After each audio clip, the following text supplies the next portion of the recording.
BJP అధికారం ఉందంటే 50% పైన ఉన్న బీసీలు ఓటేయకపోతే ఏ ప్రభుత్వం అన్న అధికారంలో ఉంటుందా? బీసీలు ఉన్న బీసీలలో 50% ఏ పార్టీకి సపోర్ట్ చేస్తే ఆ ప్రభుత్వమే దేశంలో కానీ రాష్ట్రంలో కానీ ప్రభుత్వం ఏర్పడుతుంది. అది పచ్చి నిజం. ఇవాళ మా ప్రభుత్వాలు ఇన్ని రాష్ట్రాలలో ఉన్నది, దేశంలో ఉందంటే బీసీలు మా పట్ల అనుకూలంగా ఉన్నదని తెలుసుకొని ఈ బీసీలలో చీలిక తీసుకురావాలని రాహుల్ గాంధీ చేస్తున్న ఇది ఒక పెద్ద డ్రామా. ఇన్ని రోజులు ఎక్కడ పోయింది బీసీల పట్ల మీ ప్రేమ? ఇన్ని రోజులు బీసీలకు చేయకుంటే ఎవరైనా ఆపిర్రా? మీ నాయనమ్మని ఆపిర్రా? మీ ముత్తాతను ఆపిర్రా? మీ నాయనని ఆపిర్రా? మీరు చెప్పినట్టు వినే మన్మోహన్ సింగ్ని ఎవరన్నా ఆపిర్రా? ఇవాళ బీసీలు బీజేపీకి అనుకూలంగా దేశమంతా మొన్ననే హర్యానా ఓడిపోతుంది ఓడిపోతుంది ఓడిపోతుంది సర్వేలని చెప్పినాయి. కానీ ఎవరు గెలిచిండ్రు? మా డాక్టర్ లక్ష్మణ్ గారు దాంట్లో వైస్ ప్రెసిడెంట్ ఉన్న నాయక్ సాహెబ్ ముఖ్యమంత్రి గెలిచిండు. ఎవరు ఊహించలేదు. కారణం బీసీలు. నరేంద్ర మోడీ గారి వల్లనే ఈ దేశంలో బీసీల భవిష్యత్తు ముందుకు పోతుంది. అతని కింది స్థాయిలో గ్రామ స్థాయిలో బీసీలు బాగుపడ్డప్పుడే చేతి వృత్తుల వాళ్ళు బాగుపడ్డట్టే పడితేనే ఈ దేశం అభివృద్ధిలోకి పోతుంది. లేకపోతే దేశం అభివృద్ధిలో కొంతమంది వ్యాపారస్తులు కొంతమంది బడా కాంట్రాక్టర్లు బాగుపడితే ఆ డబ్బు వాళ్ళ బ్యాంకులలోనే ఉంటుంది. పేదవాడు బాగుపడ్డప్పుడే ఈ దేశం ఆర్థికంగా బాగుపడుతుందనే ఉద్దేశంతో ఈరోజు నరేంద్ర మోడీ గారు బీసీ ఎస్సీ ఎస్టీల పట్ల చేస్తున్న అభివృద్ధిని చూసి ఏం చేయాలనో తెలియక ముఖ్యమంత్రి కూడా నిన్న ఆడ మహారాష్ట్ర పోయి చెప్పుకుంటున్నాను, నమ్మండి నేను ఆరు గ్యారంటీలు బాగు చేస్తున్నాను, మీరు ఇక్కడ కూడా వాళ్ళు చేస్తారు, మమ్మల్ని నమ్మండి. అరే మీరు అభివృద్ధి చేసుకోండి. మూసిని రోజు మూసి మీద సినిమా చూపిస్తున్నావు, హైడ్రా మీద బంద్ చేసినావు.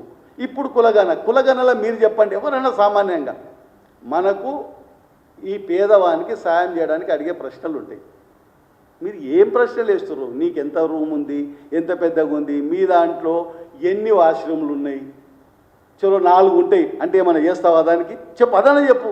4 వాష్రూమ్లు ఉంటే గీ సాయం చేస్తా, 2 ఉంటే గిజ్ చేస్తా, 1 ఉంటే అది చేస్తా. నీకు అప్పులు ఎన్ని ఉన్నాయి, నీ ఆమ్దాన్ ఎంత ఉంది, నీ బ్యాంక్ బ్యాలెన్స్ ఎంత ఉంది? ఈ అవసరమా? పేదవాళ్ళు బీసీ ఎస్టీలు ఏం ఆలోచిస్తారంటే ఒకవేళ రిజర్వేషన్లు అయితే ఆర్థికంగా సామాజికంగా మాకేమైనా మేలు జరుగుతుంది, దానికి కావాల్సిన ప్రశ్నలు ఒక 5-6 ఉంటాయి. నువ్వు వేరే విషయాలు ఓకే ఈ సర్వేలన్నీ చెయ్యి. రేపు నేనే పోయి ఒక నాకు రేషన్ కార్డు కావాలన్నాయా బాబు, మొన్న నేను కులగణన చేసేటప్పుడు నా డీటెయిల్స్ అన్ని ఇచ్చినా, కావాలంటే చూడు ఆ అప్లికేషన్ తీయి, కంప్యూటర్లో ఆనంద్ గౌడ్ అని పేరు కొట్టగానే నా డీటెయిల్స్ అని వస్తే నేను ఆ రుణి నాకు ఇచ్చేయని అడుగుతాడు. ఇస్తావా? అదనే చెప్పు. నేను అందు గురించే డీటెయిల్స్ తీసుకుంటున్నా. నీ వివరాలన్నీ ఎందుకు తీసుకుంటున్నావో చెప్పు. కాళ్ళు లేని వాళ్ళు ఎంతమందో అడుగు, ఇల్లు లేని వాళ్ళు ఎంతమందో అడుగు, ఆర్థికంగా బాగా వెనుకబడి ఉండి ఏం పని లేక కూలీనాలు చేసే వాళ్ళు ఎంతమంది అడుగు, ప్రభుత్వ ఉద్యోగులు అడుగు, ప్రైవేట్ ఉద్యోగులను అడుగు, వ్యాపారం చేసుకుంటున్న అడుగు, లేబర్ పని చేసే వాళ్ళు ఎంతుండో అడుగు.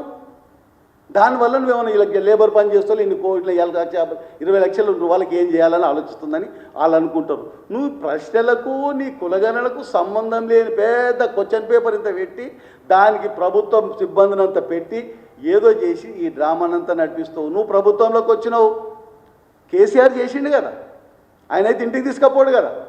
ప్రభుత్వ రికార్డులు ఏ ప్రభుత్వం మారినా అది మీ ప్రభుత్వం దగ్గర ఉంటుంది. మరి అది తీసుకొని ఒకసారి చెక్ చేయి, చెప్పు, డిక్లేర్ చేయి. నేను చూసిన కేసీఆర్ దాంట్లో అన్నీ చూసిన, కానీ అందులో చాలా విషయాలైన దుర్యోగపరిచిండు. నేను ఇప్పుడు చేస్తున్నాను చెప్పు. దేంట్లో స్పష్టత లేదు. ఈ కాంగ్రెస్ ప్రభుత్వానికి ఏ విషయంలో కూడా స్పష్టత లేదు.